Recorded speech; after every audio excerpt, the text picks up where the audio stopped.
Avant de commencer l'écoute de ce 6e épisode, je voulais prendre le temps de vous remercier pour vos retours et encouragements qui me font chaud au cœur et me motivent encore plus.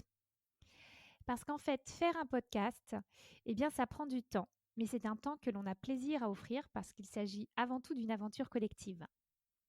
À ce propos, j'avais justement un peu mis en stand-by la production des épisodes afin de pouvoir me concentrer sur le travail de fond, retravailler ma marque, mes valeurs, apprendre à communiquer sur Instagram, c'était pas une mince affaire, retravailler mon introduction pour préciser le pourquoi de ce podcast et ce qu'il peut vous apporter.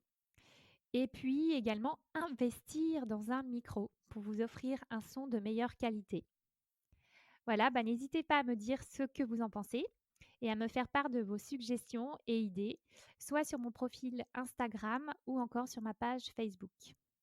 Ça m'aide beaucoup et puis surtout, ce podcast, je ne le fais pas pour moi. Alors autant me dire ce que vous recherchez. Allez, c'est parti pour l'épisode. Bonne écoute!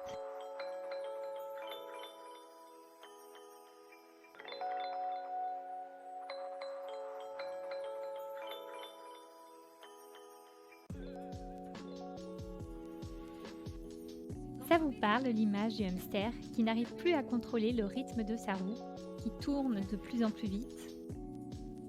Et si nous arrêtions de nous faire mal un peu? Nul doute quant au fait que nous serions certainement plus heureux, plus efficaces et plus inspirants. Je suis Claire Lebleu, exploratrice des justes temps et créatrice de ce podcast, dans lequel je discute un jeudi sur deux avec des personnes engagées et épanouies, qui nous parlent de leur rapport au temps, de leurs expériences et motivations à vivre des rythmes vertueux et plus respectueux, pour elles, mais aussi pour nous tous.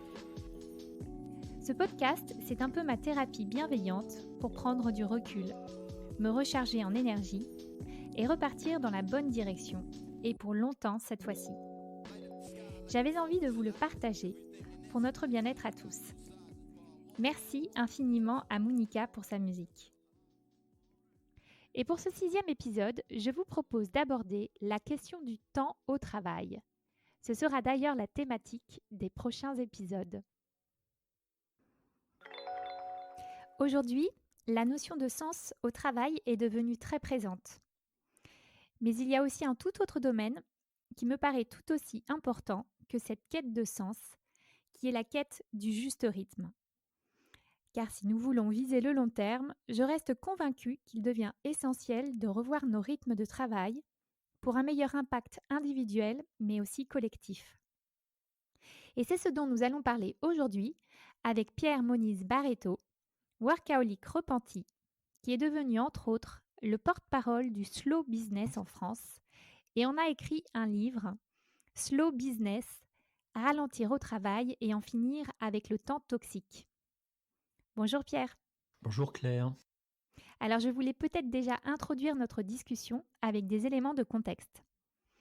Donc en 2019, une étude publiait qu'un salarié sur 2 jugeait que son rythme de travail s'était accéléré au cours des 12 derniers mois, pointant du doigt que les conséquences de cette intensification des tâches pouvaient être graves.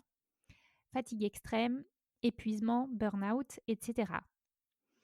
Donc on le sait depuis, la crise du Covid n'a fait qu'accélérer ce sentiment de mal-être entre d'un côté ceux qui sont à l'arrêt forcé, partiel ou total, et de l'autre ceux qui ne font que bosser jusqu'à éviter de trop boire d'eau pour ne pas s'interrompre trop souvent, car ils enchaînent les réunions sur des outils type Zoom & Co.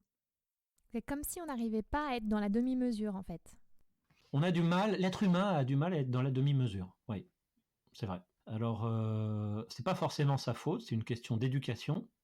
Et plus on progresse dans le système éducatif, plus on rentre dans des injonctions qui nous invitent à être performants et des performances de plus en plus difficiles à atteindre, à tenir, de plus en plus rapides. Il faut passer devant les autres, etc., etc. Il ne faut pas se laisser distancer. Donc tout ça est très bien, mais tout est question de point d'équilibre. On a l'impression qu'il n'y a que la rapidité qui est bonne, qui est positive. D'ailleurs, les définitions de la rapidité dans les dictionnaires, y compris les plus récents, Wikipédia, sont des définitions qui valorisent la rapidité, alors que la lenteur est définie de façon négative. Et on est conditionné d'une telle façon que, un, on a du mal à s'extraire de la croyance dominante, et deux, si on tente de s'en extraire, si on commence à le faire, on a du mal à trouver des points d'équilibre. C'est lent de redécouvrir le sens de la lenteur. Mais il faut savoir prendre son temps. Ça s'apprend, ça se réapprend aujourd'hui. Or, précisément, ça ne s'apprend nulle part. Et en ce qui vous concerne, comment est-ce que vous avez réussi à vous extraire de ce modèle de la vitesse absolue? Est-ce qu'il y a eu un élément déclencheur? L'élément que je raconte dans les premières pages de Slow Business, donc un accident de voiture assez grave, enfin assez grave. Il aurait pu être grave, il m'est rien arrivé, mais j'aurais pu y passer tout simplement. Oui, j'étais en train de terminer mon travail, on était en train d'aménager un magasin d'articles de décoration d'intérieur, dans les rétro-planning très contraignants dans un certain nombre d'activités. Bah voilà, le jour J, c'est le jour J, c'est pas le jour d'après. Et là, c'était la veille. Et donc j'avais bossé pour que tout soit nickel. Et en fait, je quittais le lieu du magasin qui était en banlieue est de Bruxelles pour rentrer dans le bureau qu'on avait dans le centre. Et j'étais tellement fatigué que je pense que j'ai eu on n'a jamais été sûr, mais je pense que j'ai eu un petit blackout au volant. Et donc je n'ai pas vu ou entendu, j'ai dû m'endormir au volant, je pense. Je n'ai pas vu ou entendu le tramway qui venait et qui m'a percuté de plein fouet, et j'ai été traîné sur 20-25 mètres, et je me suis réveillé au son des disqueuses que les pompiers manipulaient pour me désincarcérer, et à la lumière des gyrophares. Voilà, il y avait tout le monde, les pompiers, les ambulanciers, etc. Et je suis ressorti de l'hôpital le lendemain matin, après toute une série d'examens, et en fait, je n'avais rien du tout. Alors que le moteur de ma voiture était réduit à un tas de boîtes de conserve. C'était assez impressionnant. Et que le tram avait tranché dans la masse métallique juste au niveau de mes pieds, c'est-à-dire que j'aurais pu ne plus avoir de jambes. Donc oui, c'est un événement qui m'a marqué. Après ça, je me suis posé pendant quelques jours, non seulement concrètement, je dirais, dans ma vie quotidienne, j'ai subitement décéléré, mais je me suis posé dans ma tête, surtout. C'est là que ça a commencé, ce questionnement sur, mais dans le fond, la course, pour quoi? Pour gagner quoi? Et peut-être pour perdre finalement, alors qu'on croit gagner. Et donc, j'ai ressenti à partir de là le besoin de retrouver un équilibre temporel que j'estimais avoir perdu et qui avait failli me coûter cher. Voilà. Avant de parler plus concrètement des sujets que vous abordez dans votre livre, est-ce que vous pourriez nous donner votre définition du slow business? Alors si je pose cette question, c'est parce qu'effectivement, quand on ne sait pas ce que c'est que le slow business, on a tendance à se demander si ce n'est pas une certaine apologie de la lenteur au travail. C'est une façon de voir les choses et de les vivre. C'est un ensemble d'initiatives individuelles, personnelles, qui sont prises par des chefs d'entreprise ou des cadres sup ou des entrepreneurs divers et variés aux quatre coins du monde sans que ce soit relié. Voilà, simplement une intuition que certaines personnes suivent, qui a moyen de faire autrement, de travailler autrement et de continuer d'être efficace ou en tout cas efficient sans pour autant tomber dans la course de lièvre. Voilà. Et dans ses nombreuses conséquences négatives. Et dans votre livre, vous donnez la parole à des entrepreneurs que vous appelez des nouveaux gestionnaires de temps. Si vous voulez, je peux peut-être reprendre un passage de votre livre, justement. Oui, allez-y. Donc, ils nous disent « Apprenez à décélérer. Soyez créatifs et inventez de nouveaux rythmes. Le plus rapide n'est pas toujours ce qu'il y a de mieux. Prenez votre temps si nécessaire. Sachez être patient et endurant. Acceptez d'être lent à certaines périodes afin d'être rapide le moment venu. » On retrouve bien l'idée de réintroduire de la lenteur là où il n'y en avait plus pour recréer un équilibre, pour retrouver un juste rythme. Le problème, c'est qu'on vit dans un système où on s'est mis à estimer de plus en plus qu'il était nécessaire d'être rapide tout le temps. Bon. Vous savez, il y a un prix Nobel d'économie qui s'appelle Daniel Kahneman, qui a écrit un livre qui a connu son petit succès il y a quelques années, qui s'appelle Fast and Slow, Thinking Fast and Slow. Son propos est simple et il s'appuie, c'est un économiste, mais il s'appuie sur des études, des observations faites par des neuroscientifiques qui ont constaté que le cerveau humain est fait de telle façon que c'est un peu comme un moteur à deux temps. Le cerveau humain est fait pour fonctionner de manière rapide à certains moments et fonctionner en circuit lent à d'autres moments. Et ce sont deux modes de fonctionnement qui sont présents dans le cerveau et qui sont complémentaires.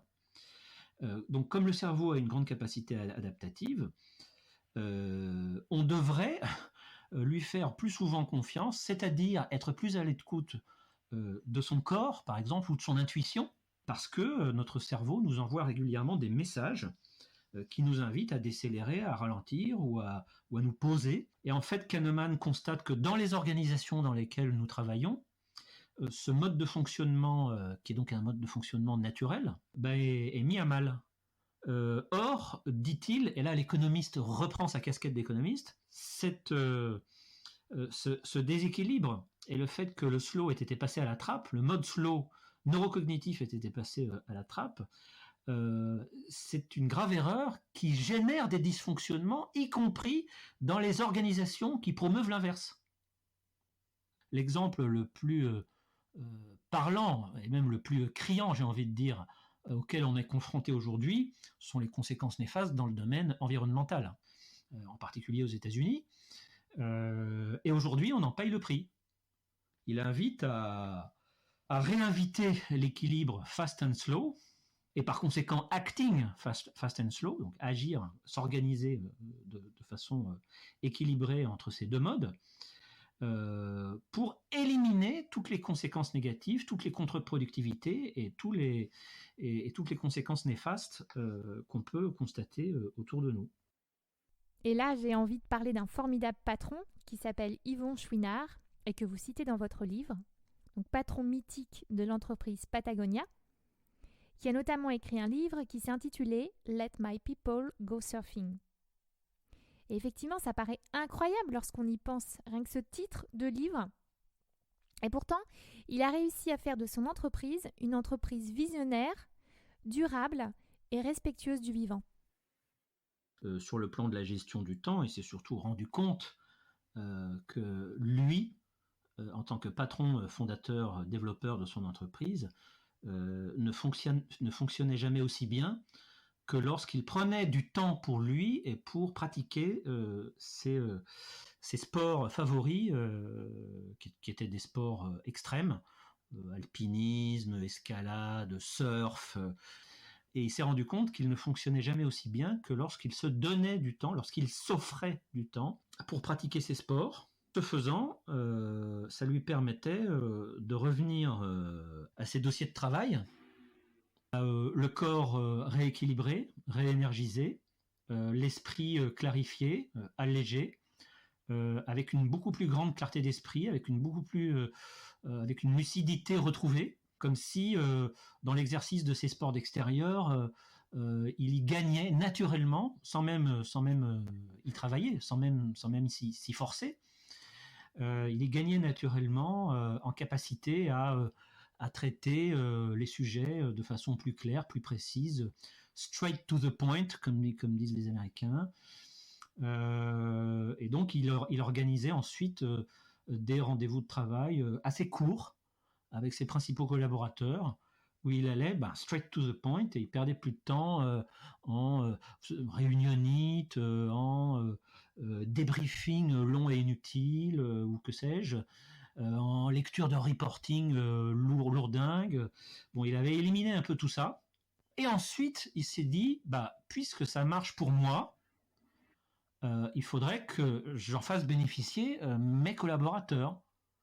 Donc, il a libéré le temps de travail de ses collaborateurs, d'où le titre de son livre, Let My People Go Surfing, en leur disant, voilà, si vous travaillez chez nous, c'est parce que vous aimez ce que nous faisons, donc vous-même, vous pratiquez les sports pour lesquels nous vendons de l'équipement, du matériel, etc., du vêtement. Donc, je sais bien comment ça marche, je suis surfeur moi-même, on ne programme pas une sortie de surf, il faut que les conditions soient réunies, il faut que le climat soit réuni, il faut que la mer soit au top, au bon moment, au bon endroit.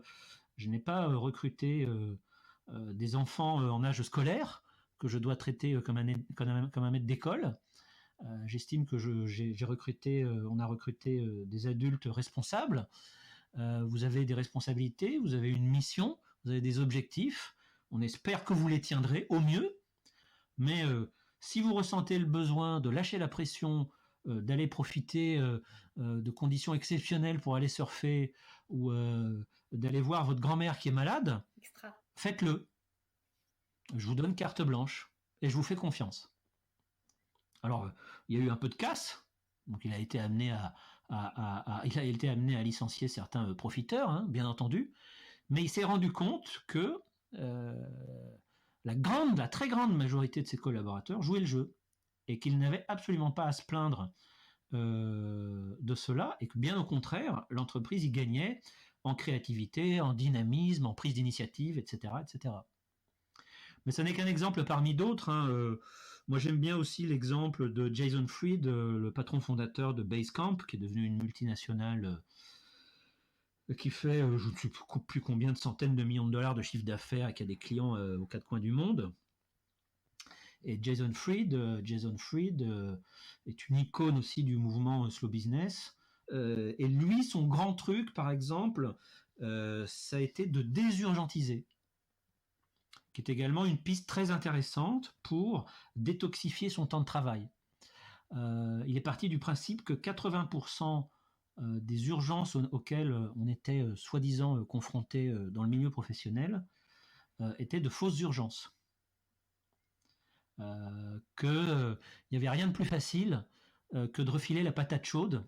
On vous présentait une urgence, vous réfléchissiez même pas dessus, et vous acceptiez que c'était une urgence sans même y regarder à deux fois, sans même analyser le vrai du faux. Et par-dessus le marché, la plupart du temps, vous la refiliez autour de vous, dans le système, dans le circuit, à vos équipes, à vos collaborateurs, etc. Et donc, c'était comme un cancer de l'urgence qui se propageait dans l'entreprise et qui devenait très énergivore et qui prenait un temps fou à tout le monde, pour rien, dans 80% des cas. Alors 80% des cas, c'était pas sa croyance de départ, puisqu'il ne savait pas exactement quelle était la proportion. Il avait la croyance que ça avait une part importante et que c'était un poison dans l'entreprise. 80% des cas, c'est ce qui est ressorti à l'analyse 1 an, 2 ans, 3 ans après qu'ils aient mis ce dispositif en place, la chasse aux fausses urgences. Et ils se sont rendus compte, lorsqu'ils faisaient un bilan de fin d'année avec l'ensemble des collaborateurs, ils faisaient un screening, donc ils passaient en revue l'ensemble des dossiers qu'ils avaient traités, comment, au regard de l'urgence, des urgences, etc., qu'est-ce qu'ils avaient déminé, et ils se sont rendus compte que 80% des urgences qui auraient pu être prises comme telles au départ, eh bien, en utilisant un petit truc très simple qui est de prendre un temps de pause pour vérifier si la prétendue urgence est bel et bien une urgence, eh bien ce petit temps de pause, qui peut être petit, hein, Donc le slow, je reviens sur l'idée que c'est pas la lenteur et on va se mettre dans un hamac et on va passer 3 heures non, c'est pas ça. Ça peut être prendre un temps de pause, donc réintroduire un temps décéléré, un temps ralenti, un temps de pause. Là où il n'y en avait plus, eh bien, on le réintroduit avant de prendre en main une soi-disant urgence. On en vérifie le bien fondé. On la soupèse, on la regarde, on soulève le capot. On regarde. Alors, tu me dis que c'est une urgence. Ah bon? Pourquoi? Comment? Pour quelle raison? D'où ça vient? Où est-ce que c'est censé aller? Bon. Et puis, ils se sont rendus compte, c'est pas moi qui le dis, ils se sont rendus compte que 80% des soi-disant urgences au départ n'en étaient pas. Étaient des fausses urgences. Et donc, en fait, l'ensemble de ces collaborateurs se sont félicités de ça parce qu'ils ont retrouvé du temps et de l'énergie d'une manière assez considérable. Et d'ailleurs, ils ont fait le même travail dans la chasse aux fausses réunions, à la réunionnite, que la Harvard Business Review a quantifié comme responsable de milliards et milliards jetés à la poubelle aux États-Unis dans le mode de fonctionnement des grandes entreprises. Merci pour ces superbes éléments concrets. Alors, on entend parler d'entreprises plutôt de l'autre côté de l'Atlantique. Donc, le slow business en France, est-ce que ça a du mal à se développer? Et pourquoi, selon vous? Oui, parce que en France, on est très conservateur, conceptuellement parlant. On a beaucoup de mal à se remettre en cause. On n'a pas la plasticité anglo-saxonne qui leur permet de se remettre en cause et d'évoluer de façon radicale et rapide. Que ça va à l'encontre d'une culture dominante qui est encore très assise sur la rapidité, la performance, l'efficacité à tout va, la culture du contrôle. On a beaucoup de mal à lâcher prise en France. On a beaucoup de mal à désencombrer son mental en France. On a beaucoup de mal à simplifier ses attentes en France. On a beaucoup de mal à redonner de l'importance au temps intuitif dans les milieux professionnels. On a beaucoup de mal à détrôner le présentéisme. D'ailleurs, c'est une des choses intéressantes qu'on est en train de vivre avec cette crise du Covid, c'est que on est forcé à briser ce présentéisme qui était, jusqu'à ce que le Covid éclate, quelque chose auquel on ne touchait pas, en particulier dans les grandes entreprises. La liste est longue des éléments avec lesquels nous avons du mal en France. C'est culturel, c'est historique. Alors on est comme tout le monde, on évolue. Mais on évolue avec plus de résistance, avec plus de lourdeur, avec... Notre culture fait qu'on a clairement du mal à passer à l'acte. À la décharge des chefs d'entreprise, en particulier des chefs de PME, enfin d'entreprises qui commencent à compter un certain nombre de salariés, on est aussi dans un pays qui est très contraint sur le plan administratif, légal et réglementaire. Donc on ne touche pas comme ça au temps de travail, on ne touche pas comme ça aux droits des salariés. Tout ça est très très verrouillé, très très sensible, et donc il y a une réticence assez compréhensible. Voilà. Mais néanmoins, même par exemple le chef d'entreprise qui a plus de latitude, notamment par rapport à lui-même, son propre mode d'organisation, il a du mal. Il a du mal. Donc on a beau faire la démonstration par A plus B que prendre du temps pour observer, prendre du temps pour écouter, prendre du temps pour décanter l'importance de dormir sur certains problèmes. On dit souvent dormir dessus, passer une nuit dessus. Le fameux temps de la gestation aussi. Le temps de la gestation, absolument. Et bien que ça a plein d'effets positifs. C'est difficile ou si c'est tenté, si c'est expérimenté, les bonnes vieilles habitudes et la lourdeur du système reprennent vite le dessus. Ouais. Les habitudes, comme on dit. Et là, j'ai un exemple très parlant pour le coup et qui me concerne directement. C'est là que je me dis que effectivement, changer les habitudes, en fait, ça se fait pas en un claquement de doigts. Donc en fait, lorsque j'ai rencontré mon mari il y a une 15aine d'années, il était alors salarié et il faisait la sieste au travail. Et moi, je trouvais ça dingue. Pire, je me disais, mais qu'est-ce que pensent ces patrons? Ils risquent de le voir d'un mauvais œil. Et puis un jour, j'ai testé à mon tour les siestes flash, parce qu'à l'époque, mon boulot faisait que j'enchaînais les kilomètres et qu'il m'arrivait de somnoler au volant. Et là, je me suis rapidement rendu compte des effets bénéfiques de la sieste. Pour autant, lorsque j'ai changé de poste et que je me suis retrouvée à travailler donc avec une équipe au siège d'une entreprise, en fait, j'ai jamais osé continuer cette pratique par peur en fait du regard des autres. Alors que je savais très bien les bénéfices que ça procurait et que j'en avais besoin. Donc le droit à la sieste. Là aussi, les arguments scientifiques sont connus. Vous savez, la NASA a fait de nombreuses analyses, de nombreuses études, de nombreux tests sur les pilotes de chasse. Dans différents groupes tests, on a fait avec ou sans sieste. Eh bien, avec sieste, c'est-à-dire une sieste de 20 minutes par jour après le repas de midi, les performances des pilotes de chasse grimpaient de plus 30%. Oui. Donc les bénéfices de la sieste sont connus. Peut-être certaines personnes en ont besoin, d'autres pas. Là aussi, c'est un point qu'il faut souligner, c'est qu'en matière temporelle, c'est aussi la raison pour laquelle je ne crois pas à la boîte à outils universelle, nous sommes tous différents. Donc certaines personnes sont des coureurs de fond, d'autres pas du tout. En matière temporelle, c'est pareil. Et là aussi, on a des bases scientifiques. On a étudié même sur le plan génétique. On sait que certains de nos gènes nous déterminent sur notre mode de fonctionnement temporel.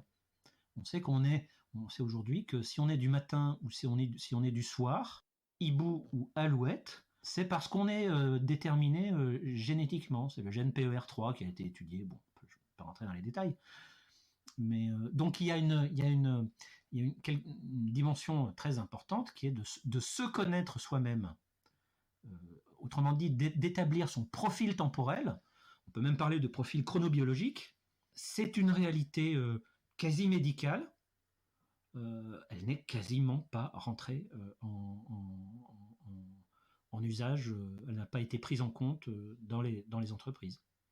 On fait travailler tout le monde de la même façon, de manière très scolaire, très unifiée. Alors, tout ça est en train de se déstructurer avec les effets de la crise du Covid qui rebat pas mal de cartes. Je ne suis pas en train de dire que la crise du Covid n'a que des bons effets, pas du tout. Dans le télétravail, il y a plein d'effets négatifs, de pièges. Mais en tout cas, les cartes sont en train d'être rebattues. Ça c'est sûr. On est en train de prendre pas mal de distance et de revisiter un certain nombre d'habitudes anciennes pour fonctionner un peu différemment. Il y a de plus en plus quand même de fonctionnements alternatifs qui se répandent. Et tant mieux, je pense que de ce point de vue-là, la crise a été une sorte d'accélérateur, tonateur. Ça me fait penser à des échanges que j'ai de temps en temps avec des amis qui sont salariés plutôt du secteur privé et qui m'expliquent que depuis la mise en place du télétravail dans leur organisation, ils n'ont souvent même plus le temps de pause le midi pour déjeuner et que ça devient de plus en plus fréquent que leur manager leur envoie des invitations, ou on va plutôt dire des injonctions, à participer à une réunion entre midi et deux. Puis ils osent même pas, ils pensent même pas à dire en fait, est-ce que c'est possible de manger? Et là, on se pose forcément la question du rôle des managers. Donc aujourd'hui, c'est quoi un bon manager? Moi, je constate que dans les entreprises, il y a de plus en plus de bons profils qui soit craquent, soit partent. Il y a eu une multiplication, en particulier en 2020, de personnes qui ont soit quitté les grandes villes pour s'établir ailleurs en profitant de la possibilité de travailler à distance dans des environnements de plus grande qualité pour retrouver une meilleure qualité de vie, également sur le plan temporel, ou qui ont tout simplement quitté leur travail, constatant assez vite les effets pervers du télétravail mal managé, pour se lancer dans des voies plus indépendantes, pour retrouver un rapport au temps plus équilibré, quitte à gagner moins, voire bien moins. Énormément de personnes acceptent, selon des récentes enquêtes, acceptent des niveaux de rémunération bien moindres, de 30 à 50% de moins, pourvu qu'une qualité de vie soit retrouvée. Oui, puis c'est ce qui explique aussi qu'il y a de plus en plus de place maintenant pour les nouveaux modèles organisationnels. Donc je pense en particulier aux entreprises libérées dans lesquelles les repères temporels évoluent, donc au profit de plus d'autonomie et de confiance, et où les collaborateurs sont considérés comme des adultes pleinement responsables. Donc en gros, c'est celui qui fait, qui sait. La question d'un rapport au temps re-responsabilisé et libéré, entre guillemets, est importante. De toute manière, tous ces mouvements sont des symptômes du fait que quelque chose va mal dans notre rapport au temps. Et qu'on voit bien que les initiatives se multiplient, des expérimentations se multiplient pour tenter de retrouver un rapport au temps de meilleure qualité, voire assaini. Ça dit quelque chose du virage que nous essayons de mettre en place. Moi, je l'ai pris ce virage en fait, donc je parle en connaissance de cause. Alors c'est sûr, je suis toujours en incertitude, mais je suis très, très heureuse de l'avoir pris ce virage et j'ai envie que d'autres personnes puissent le prendre pour leur meilleur équilibre et un meilleur équilibre collectif aussi. Oui, mais une fois encore, c'est la contrainte organisationnelle, c'est-à-dire Oui. c'est beaucoup plus facile lorsqu'on est un indépendant Je suis d'accord. ou lorsqu'on est une toute petite équipe très mobile, très souple, très agile, que lorsqu'on est une entreprise de plus de 50 salariés. Et c'est pour ça justement que le slow business, je trouve qu'il a vraiment une carte à jouer. Il y avait notamment un bouquin que j'avais lu qui s'appelle Le patron qui ne voulait plus être chef, donc écrit par Alexandre Gérard. Et il expliquait qu'il s'était intéressé au slow management à un moment où son entreprise en fait s'était retrouvée fortement fragilisée. Donc c'était au moment de la crise économique de 2008. Et donc à cette époque-là, son organisation comptait environ 300 salariés. Et en gros, là, il était en train de tenter le tout pour le tout. Et puis, ça a marché. Et donc, aujourd'hui, le slow management, il en a fait sa religion. D'accord, je connaissais pas ce monsieur. Ce que je disais tout à l'heure, il y a des initiatives individuelles de ci, de... Même des entreprises françaises, finalement. D'accord, très bien, excellent. Faudra que j'aille voir de plus près ce qu'il en est. Qu'est-ce que vous pourriez conseiller à quelqu'un qui n'arrive plus à sortir la tête de l'eau ? De réintroduire petitement, mais sûrement, un peu de temps off, un peu de temps lent, un peu de temps décéléré, un peu de temps ralenti, un peu de temps posé, là où c'est possible. Le petit temps de méditation de quelques minutes, on peut s'accorder, si on a du mal, on peut revenir à des techniques très simples, très anciennes. Moi, devant moi, sur mon étagère de bibliothèque, j'ai un sablier. De temps en temps, je le mets, et le temps que le sable s'écoule, je lâche. Parfois en silence, parfois j'allume un bâton d'encens en même temps, parfois je lis. Voilà. J'ai déjà fait l'exercice une ou deux fois, avec des personnes qui étaient peut-être plus ouvertes ou plus disposées à faire l'exercice, de mettre à plat. Bon, ok, racontez-moi votre journée type. D'ailleurs, c'est quelque chose que Jason Fried faisait aussi. Il mettait à plat sa journée type. Et il se disait, là, je pourrais prendre 5 minutes pour aller faire quelques tours de marche dans le square qui est juste en bas de l'immeuble. Lorsque je rentre d'un rendez-vous professionnel et que je reviens au bureau, avant de me remettre tout de suite en selle et de repartir sur les dossiers, etc., je vais me poser quelque part dans une salle de réunion vide et je m'accorde quelques instants et je fais le point. Si je sens que ma tête est encombrée, que je suis trop pris par les dossiers, les réflexions, les problèmes, que ça se bouscule, etc., un petit moment de décantation, un petit moment de clarification. Et il ne faut pas de grands efforts, il ne faut pas de grandes élasticités pour ça. Hein. C'est également excellent de prendre une pause de 3 jours par an, mais c'est un autre type d'exercice. Alors je le recommande également vivement, hein. Pour soi, dans un endroit complètement déconnecté, au vert, etc. Mais c'est un autre type d'exercice. Mais je dis, il est possible de réintroduire un peu de temps ouvert, de temps libre, par-ci, par-là, dans sa semaine ou dans sa journée. Et si c'est vraiment pas possible au boulot, Alors, en dehors du boulot, oui, c'est possible, ça doit être possible. Et ça peut se faire progressivement, comme ça. Et puis je compléterai en disant qu'ils prennent aussi le temps de lire votre livre, Slow Business, parce qu'il y a vraiment plein de pistes inspirantes à aller explorer. C'est gentil. C'est pas que gentil, hein, je l'ai lu moi, ça m'a fait un bien fou. Ça a été une véritable bouffée d'oxygène et d'optimisme en fait. Voilà. Question bonus. Un livre qui vous a inspiré, qui vous fait du bien et que vous avez plaisir à partager auprès des gens que vous aimez bien. C'est le Tao Te Ching. Au VIe siècle avant Jésus-Christ, Lao Tse avait écrit ce traité de philosophie, d'énergie et de temps et de rapport à la vie. C'est plein de sagesse, c'est plein d'énergie, c'est plein de bon sens. Et régulièrement, je vais l'ouvrir et régulièrement, ça me fait du bien. Régulièrement, je l'ouvre au hasard et je tombe sur une perle, quoi. C'est vraiment un des très grands petits livres de l'histoire de l'humanité et qui a beaucoup à nous dire sur le sens de la vie et le rapport au temps. Donc ça s'écrit Tao, T-A-O, T, T-E, King, K-I-N-G. C'est Lao Tse, l'auteur, présumé. Eh bien, en écoutant Pierre, ça ne fait que confirmer mon intuition qu'il est possible de trouver le juste équilibre entre sa vie pro et sa vie personnelle. Et que cet équilibre, c'est celui que j'ai envie de vivre et de transmettre à mes enfants, par exemple. Changer le regard sur le monde du travail, montrer qu'il peut être une source d'épanouissement importante dans nos vies.